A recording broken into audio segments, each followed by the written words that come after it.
പണ്ടിവിടെ പിലാത്ര സമ്മേളനത്തിന് തൊട്ട് മുമ്പ് ഒരു ജമിയത്തുലമ കൂടി. എന്തിനാണെന്നറിയോ? മ്യൂസിക് ഹലാലോ ഹറാമോ എന്ന് തീരുമാനിക്കാനേ. 10 കൊല്ലം പാട്ട് പാടി നടന്നിട്ട് അവർക്ക് മനസ്സിലായിട്ടില്ല. ഒരു 10 കൊല്ലം മ്യൂസിക്കുള്ള കാസറ്റ് ഒക്കെ ഇറക്കി. ആരാ ഒന്നാമത്തെ മുജാഹിദ് പ്രസ്ഥാനത്തിൽ മ്യൂസിക്കോട് കൂടിയിരിക്കുന്ന കാസറ്റ് ഇറക്കുന്നത് ഉദ്ഘാടനം ചെയ്താരാ? സാക്ഷാൽ EKM പന്നൂര്, AP അബ്ദുൽ ഖാദർ മൗലവിയുടെ ഏറ്റവും അടുത്ത ബന്ധു. എന്നിട്ട് ഇത് തീരുമാനിക്കാൻ വേണ്ടിയിട്ട് ഇവിടെ ജാമിയ സലഫിയല്ലോ, ഇവിടെ ഇരുന്നു. ജമിയത്തുലമന്റെ എത്ര 250 പണ്ഡിതന്മാർ പോലും ഇരുന്നിട്ട് വൈകുന്നേരമോളം ചർച്ച അങ്ങനെ കഴിഞ്ഞിട്ട് അവസാനം അങ്ങനെ ഉണ്ട് നോക്കുമ്പോ മല എലിയെ പ്രസവിച്ചു.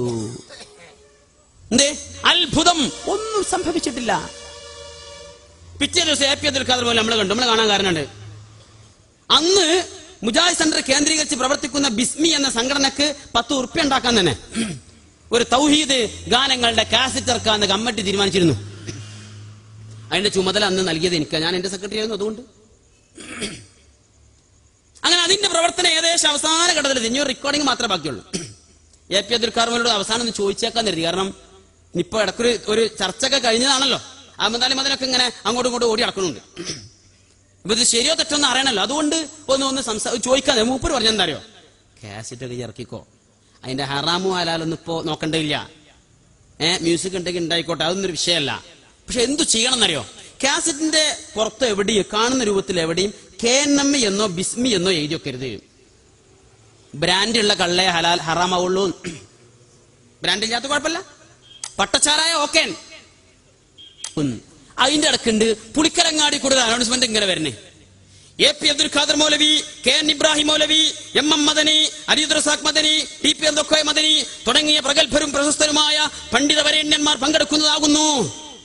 നമ്മളെഴുതി വലിയ വയലു പരമ്പരറ്റേക്കും. തൊട്ടു പറകെ കണ്ണീർ മഴയത്ത് ഞാനൊരു കിളിയുടെ കുട ചൂടി. എന്താപ്പത്?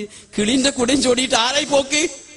AP അബ്ദുൽ ഖാദർ മൗലവി, KN ഇബ്രാഹിം മൗലവി, MM മദനി, TP അബ്ദുൽ മദനി എല്ലാം കൂടി ഒരു കിളിന്റെ കുടയും ചൂടിയിട്ട് ഇങ്ങനെ പോവാ. തൗഹീദ് ഗാനങ്ങൾക്ക് മ്യൂസിക് വെച്ചാൽ ഇവിടെ പ്രശ്നമുള്ളൂ. സിനിമാ പാട്ട് മ്യൂസിക്കോട് കൂടി അങ്ങാടികൾ ഇട്ടുപോയ ഒരു പ്രശ്നമില്ല. നമ്മുടെ ആയുർവേദ ലോകത്തിന് മലബാറിന്റെ ഉപഹാരം ജാമിയ സലഫിയുടെ 10ാമത്തെ സംരംഭം Malabar ayurvedic hospital and research centre കണ്ണീർ മഴയത്ത്. പിന്നെ തന്നെ പിറ്റേ ദിവസം നമ്മൾ എന്നെ വിളിക്കുക. എന്നെ അലി റസാഖ് മദനി കത്തെന്ന് വിളിച്ചതാ. അതുകൊണ്ട് പോയി നോക്കി. ചെന്നപ്പോഴേ നല്ല നല്ല പാട്ട് ഇങ്ങനെ ഉഷാറായിട്ട് കേൾക്കുക. എന്ത് ടൈപ്പാ പാട്ട്? 1ാം നമ്പർ. അക്കാലത്ത് പുതുമുള്ള നല്ല ഹിന്ദി പാട്ടുകളെ. അത് സിനിമ തന്നെ. KN ഇബ്രാഹിം മൗലവിക്ക് ഹിന്ദി അറിയാത്തതുകൊണ്ട് നമ്മൾ മൂപ്പരെ കുറിച്ച് ഒന്നും പറയുന്നില്ല വിഷയത്തിൽ. TP അബ്ദുൽ മദനിക്ക് ഹിന്ദി അറിയാൻ ഒരു സാധ്യതയില്ല. അതുകൊണ്ട് അദ്ദേഹത്തെ നമ്മൾ പറയുന്നില്ല. MM മദനി പഠിച്ച പരലോകത്തിലൊന്നും ഹിന്ദി ഉണ്ടാവില്ല. അതുകൊണ്ട് മൂപ്പരെയും പറയേണ്ടതില്ല. പിന്നെ ആരാ കൂടുതൽ? അലി റസാഖ് മദനി. ഒരു കോടതി ഭാഷ മാത്രമേ ഉള്ളൂ. അവിടെ ഹിന്ദിക്ക് ആവശ്യമില്ല. എന്നാലേ ഹിന്ദി ഉറുദു ഒക്കെ പച്ചവെള്ളം പോലെ അറിയുന്ന ഒരാൾ അവിടെ ഉണ്ട്. സാക്ഷാൽ ചങ്ങരംകുളത്ത് ജനിച്ചെങ്കിലും ഇപ്പോൾ പത്തപ്പിരിയത്ത് താമസിക്കുന്നുവെങ്കിലും അന്തമാനിൽ വളർന്നിരിക്കുന്ന AP അബ്ദുൽ ഖാദർ മൗലവി. അദ്ദേഹത്തിന് ഹിന്ദി നന്നായിട്ട് അറിയാം. അവിടെ പാടിയ പാട്ടല്ലോ ഒന്ന് ഞാൻ പറഞ്ഞുതരാം. മോഖാ മിലേഗാ തോ ഹം ബതാ ദേംഗേ തുജെ കിത്നാ പ്യാർ കർത്തേ ഹേ സനം. എന്താ മുതല്?